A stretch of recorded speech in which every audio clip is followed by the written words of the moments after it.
Soy miembro de Aturats y Aturadas de Nou Barris, que es la asociación que hace 4 años ahora reclamó el Ayuntamiento de Barcelona la cesión de este espacio donde nos encontramos ahora, y que en aquel momento era un parking provisional en muy mal estado, y ahora ya lo veis, es un huerto urbano, l'Hort de Can Valent. Hola, bon dia, jo sóc el Toni de la cooperativa de consum ecològic El Llevat, que ens trobem a Nou Barris. Concretament estem al barri de Canyelles. El que passa que la cooperativa de consum ecològic va començar fa 10 anys a Nou Barris, el que passa que ara ja estem treballant a nivell de tot Barcelona. Conscienciar el màxim de població i que per totes les sòcies i socis consumeixin i participin en la gestió de la cooperativa i això, fomentar el cooperativisme també com a model d'empresa més democràtic que hi ha, ja que aquí tothom pot decidir, tothom té paraula. Llevamos un puesto de compostaje municipal dentro del propio huerto.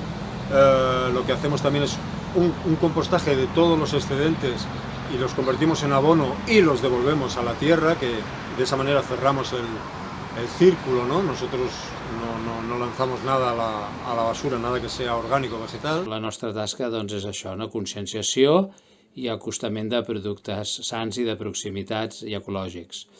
També per dinamitzar la pagesia que tenim aquí i per no menys valorar-la, ¿no? Lo que son talleres de horticultura y de compostaje que ofrecemos alumnos y alumnas de escuelas e institutos como vosotros y otros colectivos.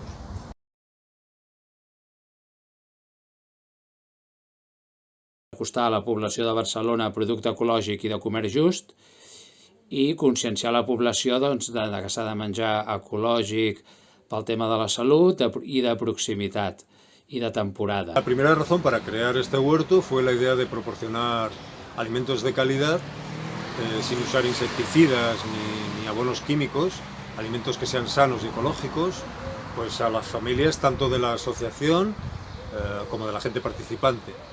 Y además crear un lugar de encuentro e integración que para nosotros es tan necesario como la misma comida, ¿no? Que la gent es plantegi d'on venen les coses, amb quines condicions estan fetes, quina qualitat tenen, si el que produeix els productes d'alimentació, si l'objectiu és crear un bon producte o l'objectiu és fer un benefici i crear un producte de qualsevol manera, amb qualsevol característica.